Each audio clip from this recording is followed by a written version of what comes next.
उत्पादन फलन से संबंधित पिछले वीडियो में हमने सिद्ध किया था कि सभी सजातीय उत्पादन फलन समस्थैतिक उत्पादन फलन होते हैं, परंतु यह आवश्यक नहीं है कि सारे समस्थैतिक उत्पादन फलन भी सजातीय उत्पादन फलन ही हो। उसी क्रम में आज के इस वीडियो में हम देखेंगे कि तकनीकी कुशलता व आर्थिक कुशलता किसे कहते हैं। कोई भी उत्पादन विधि जो अन्य विधि से कम साधन का प्रयोग करके यदि समान उत्पादन कर देती है तो हम उसे तकनीकी कुशलता या आर्थिक कुशलता की संज्ञा देंगे। यानी कोई ऐसी उत्पादन का मेथड है जिनमें समान साधनों का प्रयोग करते हुए भी पहले से ज़्यादा उत्पादन कर दिया जाए या पहले से कम साधनों का प्रयोग करते हुए भी उत्पादन उतना ही कर दिया जाए, तो ऐसी स्थिति को हम तकनीकी कुशलता की संज्ञा देते हैं। जैसे मान लीजिए हमारे पास दो मेथड है प्रोडक्शन के। पहला जो मेथड है उस मेथड में हम जो फर्स्ट मेथड है लेबर और कैपिटल, ए मेथड और दूसरा method B method, A method और बी मेथड। इसमें 2 लेबर 3 कैपिटल चाहिए, इसमें 3 लेबर 3 कैपिटल चाहिए। प्रोडक्शन समान हो रहा है। उत्पादन का पहला मेथड है उसमें 2 श्रमिकों की ज़रूरत है, 3 मशीनों की ज़रूरत है, जबकि दूसरे मेथड में 3 श्रमिक चाहिए और 3 ही मशीन की ज़रूरत होती है। तो हम ये कह सकते हैं कि जो ए विधि उत्पादन की है वह तकनीकी कुशलता पर आधारित है, क्योंकि इसमें एक साधन पहले की तुलना में कम प्रयोग में आ रहा है। तो इस स्थिति में हम इसको बोलेंगे कि जो पहली स्थिति है वह ए जो उत्पादन की विधि है बी उत्पादन की विधि से श्रेष्ठ है। ये उत्पादन की कुशलता से हम तुलना कर सकते हैं कि विभिन्न जो उत्पादन की विधियां हैं उनमें से कौन सी आर्थिक रूप से कुशल है और आर्थिक रूप से अकुशल है। दूसरी स्थिति ये है कि लेबर और कैपिटल ए और बी, ये 3 यूज कर रहा है, ये भी 3 यूज कर रहा है, ये भी 3 यूज कर रहा है, ये भी 3 यूज कर रहा है। पर अगर प्रोडक्शन की बात करें, प्रोडक्शन यहाँ 500 हो रहा है और यहाँ 600 हो रहा है, तो हम बोलेंगे कि बी विधि उत्पादन की ए विधि की तुलना में श्रेष्ठ है, क्योंकि समान श्रम और पूंजी का प्रयोग करते हुए ए या 500 का ही प्रोडक्शन कर सकता है, वहां बी के द्वारा 600 का प्रोडक्शन किया जा रहा है।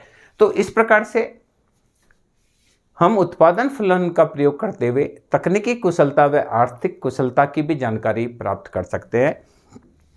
परंतु ये जो तभी संभव है जब हमारे पास ऐसा मेथड हो जिसमें दोनों साधन या तो समान अनुपात में हो या एक साधन पहले से कम अनुपात में हो।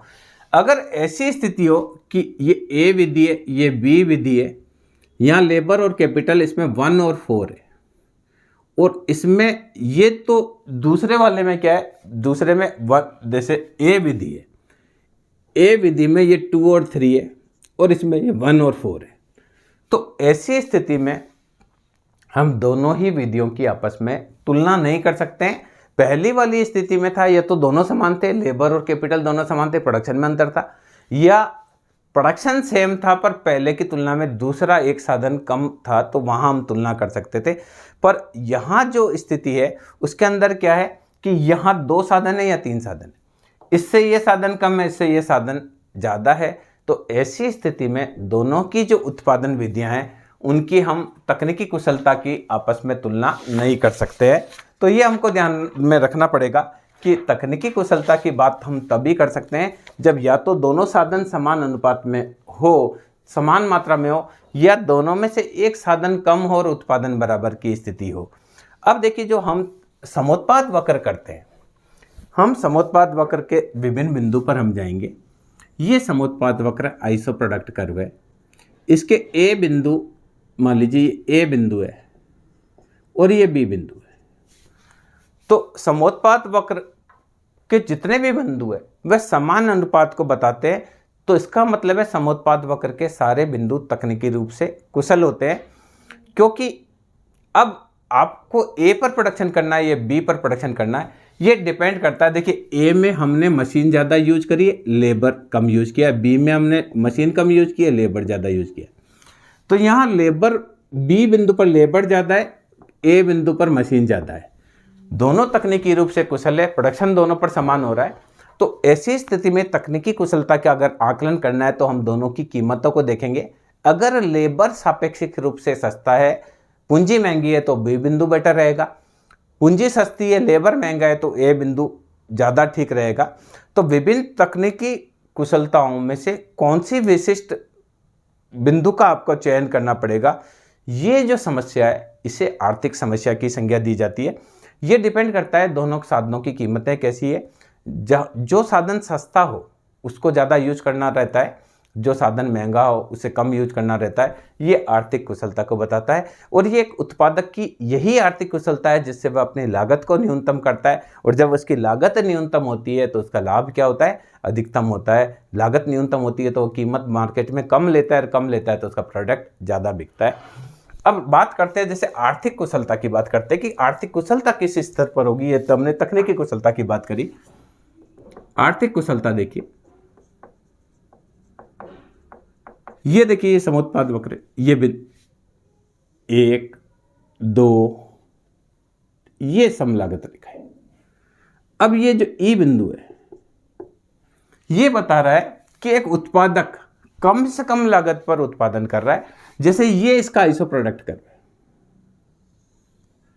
ये आइसो प्रोडक्ट कर्व है, तो इसका ई बिंदु है, ए बिंदु है, बी बिंदु है, सी बिंदु है, डी बिंदु है। ए बिंदु पर भी प्रोडक्शन वो का वही है, बी पर भी वही है, सी पर भी वही है, डी पर भी वही है, ई पर भी वही है, सब पर समान उत्पादन है। पर यहां खर्चा है 100 रुपए का, या खर्चा 120 रुपए का, या खर्चा 140 रुपए का।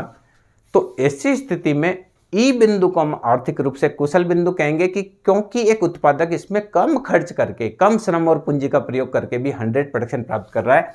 यहां पर ये मशीन ज्यादा रखा हुआ है, लेबर कम होने की वजह से मशीन फालतू जा रही है। यहाँ से श्रम ज़्यादा रखा हुआ है, मशीन कम होने की वजह से लेबर फालतू जा रही है। तो एक आर्थिक, कोई भी उत्पादन की विधि का प्रयोग करे, आर्थिक कुशलता की स्थिति तब होगी जब वह कम से कम साधनों का प्रयोग करके उतना ही उत्पादन करे। तो हम अगर यूं बात करें तो ये जो ई बिंदु है ये आर्थिक रूप से कुशल होगा, जैसा कि हम पहले से भी चर्चा कर चुके हैं। इसके अलावा देखिए, अगर हम ऋज रेखाओं पर बात करें तो भी हम बात कर सकते हैं। ऋज रेखाएं देखिए, ऋज रेखाएं हैं, ये ऋज रेखाओं के बारे में हम 2-3 बार पहले भी डिस्कस कर चुके हैं। ये ऋज रेखाएं, ये समुत्पाद वक्र है और ये ऋज रेखाएं हैं, ए और बी। तो ऋज रेखाओं के भीतर स्थित सारे बिंदु आर्थिक रूप से कुशल बिंदु होंगे, क्योंकि यहाँ मार्जिनल प्रोडक्टिविटी ऑफ लेबर भी पॉजिटिव होती है, मार्जिनल प्रोडक्टिविटी ऑफ कैपिटल भी पॉजिटिव होती है। यहाँ marginal productivity of labour negative होती है, marginal productivity of capital positive होती है। यहाँ marginal productivity of capital negative होती है, marginal productivity of labour positive होती है।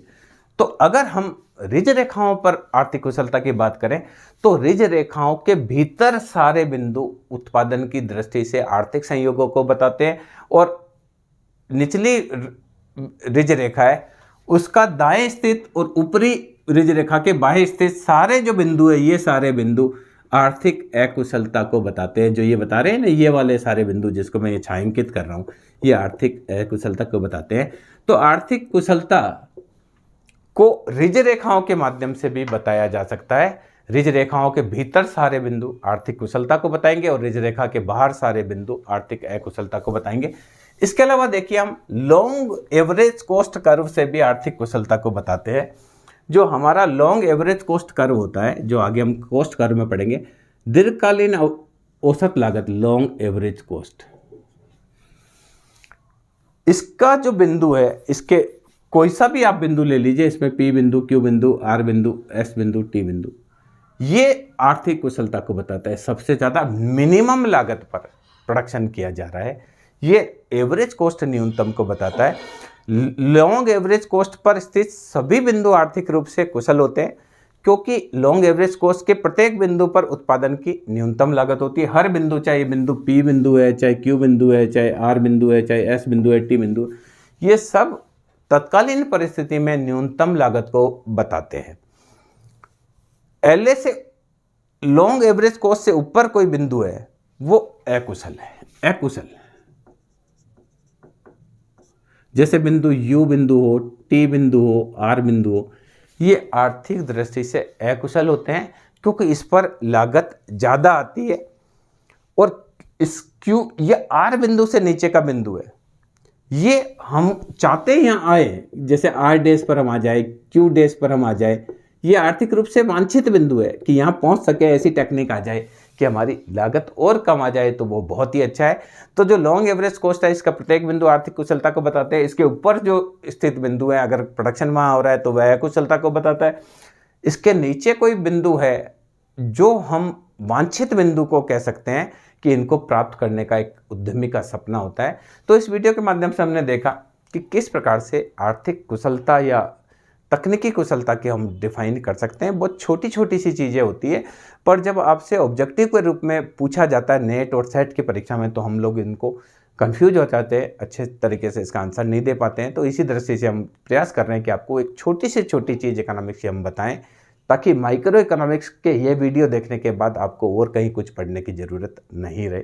धन्यवाद।